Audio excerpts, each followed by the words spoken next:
Hello students, हम the sound of music के second chapter की स्टडी करेंगे। 9th पैराग्राफ से देखेंगे। पीछे बताया गया है कि जो म्यूजिशियन थे उस्ताद बिस्मिल्लाह खां, उन्होंने किस तरह से अपने कैरियर की शुरुआत की थी और शहनाई को ही उन्होंने अपना कैरियर बनाया और किस तरह से उन्होंने कितने अवार्ड प्राप्त किए। देखिए 9th paragraph. Awards and recognition came thick and fast. जो पुरस्कार हैं और पहचान हैं ये बहुत तेज़ी से उनके पास आई और बहुत अधिक मात्रा में आई। Bismillah Khan became the first Indian to be invited to perform at the prestigious Lincoln Center Hall in the United States of America। यानी बिस्मिल्लाह खान पहले भारतीय ऐसे थे जिनको आमंत्रित किया गया, निमंत्रण दिया गया अपनी परफॉर्मेंस दिखाने के लिए। कहाँ पर? द प्रेस्टिजियस यानी जो विख्यात फेमस जो लिंकन सेंटर हॉल था जो कि यूनाइटेड स्टेट्स ऑफ अमेरिका में स्थित है, वहाँ पर इन्हें अपनी प्रस्तुति प्रदर्शन करने के लिए बुलाया गया। ही also took part in the world exposition in Montreal in the cans art festival. इन्हें केन्स आर्ट फेस्टिवल जो था वहाँ भी बुलाया गया। And in the Osaka trade fair, Osaka trade fair में इन्हें इन्वाइट किया गया। So well known did he became internationally, यानी अंतर्राष्ट्रीय स्तर पर वो इतने विख्यात हो गए। दैट एन एडिटोरियम इन तेहरान, एक एडिटोरियम था तेहरान में, वाज नेम्ड आफ्टर हिम। उस एडिटोरियम का नाम ही इनके नाम के साथ उस एडिटोरियम का नाम ही इनके नाम पर रख दिया गया, जिसका नाम क्या था? ताहर mosque Ustad Bismillah Khan. National awards like the Padmashri, the Padma Bhushan and the Padma Vibhushan, यानी ये सब राष्ट्रीय पुरस्कार हैं। ये तीनों पुरस्कार वर कन्फर्ड ऑन हिम, उन्हें दिए गए थे, प्रदान किए गए थे। In 2001, Ustad Bismillah Khan was awarded India's highest civilian award, the Bharat Ratna, जो भारत का सर्वोच्च राष्ट्रीय पुरस्कार है, भारत रत्न जिसे कहते हैं, वो इनको 2001 में प्रदान किया गया। With the coveted award resting on his chest and his eyes glistening with rare happiness, यानी इस अवार्ड की चमकती हुई चमक भरी आंखों से और प्रसन्नता से उन्होंने कहा, क्या कहा? All I would like to say is, यानी जो कुछ मैं कहना चाहता हूँ वो यही है कि टीच योर चिल्ड्रन म्यूजिक, अपने बच्चों को संगीत सिखाइए। This is Hindustan's richest tradition, यह भारत की सबसे संपन्न परंपरा है। Even the best is now coming to learn our music, यहाँ तक कि जो पश्चिमी लोग हैं, पश्चिमी देश हैं, वो भी हमारी इस सभ्यता को, हमारे इस संगीत को सीखने के लिए आ रहे हैं। 12th पैराग्राफ देखते हैं। In spite of having travelled all over the world, Khan साहब as he is fondly called is exceedingly fond of Banaras.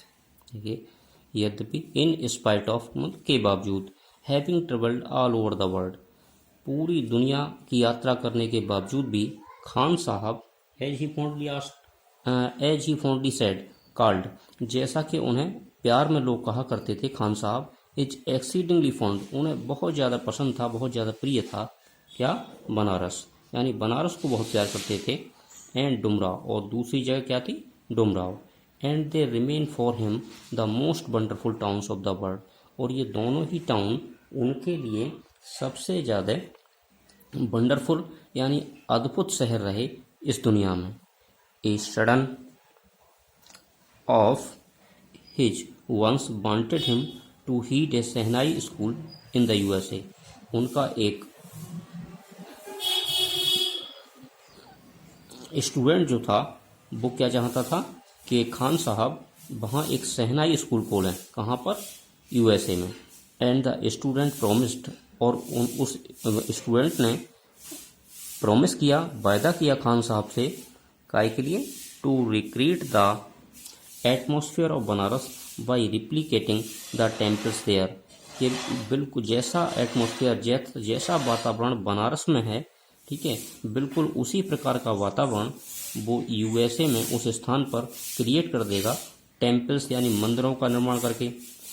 But Khan साहब आस्क्ड हिम, लेकिन खान साहब ने उनसे पूछा, if he would be able to transport river Ganga as well, कि चलो मान लेते हैं वहाँ मंदिर निर्माण कर देगा वो बनारस की तरह, लेकिन क्या गंगा नदी को भी वहीं ले जाएगा क्या? लेटर, बाद में, he is remembered to have said, he is remembered, उन्हें याद किया जाता है उनके इन शब्दों के लिए जो कि उन्होंने क्या कहा, देखिए, दैट इज भाई, यही कारण है, whenever I am in foreign country, कि जब कभी मैं विदेश में होता हूँ, दूसरे देश में होता हूँ, आई कीप yearning टू सी हिंदुस्तान, मेरी इच्छा होती है हिंदुस्तान देखने की। व्हाइल इन मुंबई, जबकि मैं मुंबई में होता हूँ तो I think of only Banaras, मैं केवल बनारस के बारे में ही सोचता हूँ। एंड द होली गंगा, और उस पवित्र गंगा के बारे में सोचता हूँ। एंड व्हाइल इन बनारस, और जब भी मैं बनारस में होता हूँ तो मिस द यूनिक माथा ऑफ डुमराव, तो डुमराव का जो विचित्र माथा मठ है उसके बारे में मैं उसे बहुत मिस करता हूँ, उसकी याद आती है। Ustad Bismillah Khan's life is a perfect example of rich cultural heritage of India, Ustad Bismillah खां का जीवन एक तरह से पूर्ण उदाहरण है, बहुत श्रेष्ठ उदाहरण है, काय का, ऑफ रिच, संपन्न, और कल्चरल हेरिटेज यानी सांस्कृतिक विरासत ऑफ इंडिया, भारत की।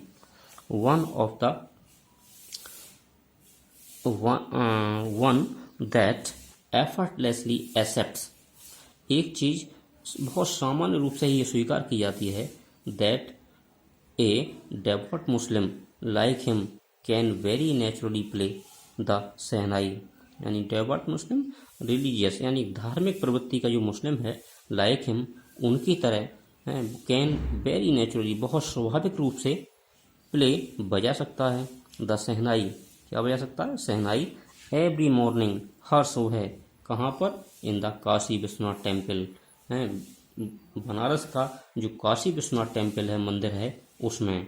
उस्ताद Bismillah Khan passed away on 21 August 2006 at the age of 90 after a prolonged life illness, एक लंबी बीमारी के बाद उस्ताद बिस्मिल्लाह खां का निधन हो गया, पास्ट अवे, गुजर जाना, 21 अगस्त 2006 में। He was given A state funeral, उन्हें राष्ट्रीय, उनका जो अंतिम संस्कार था वो राष्ट्रीय स्तर पर किया गया, शोक मनाया गया। And the government of India declared 1 day of national morning, और भारत सरकार ने उनके निधन पर एक दिन का राष्ट्रीय शोक घोषित किया था। तो ये था chapter the sound of music का सेकेंड पार्ट। Thank you.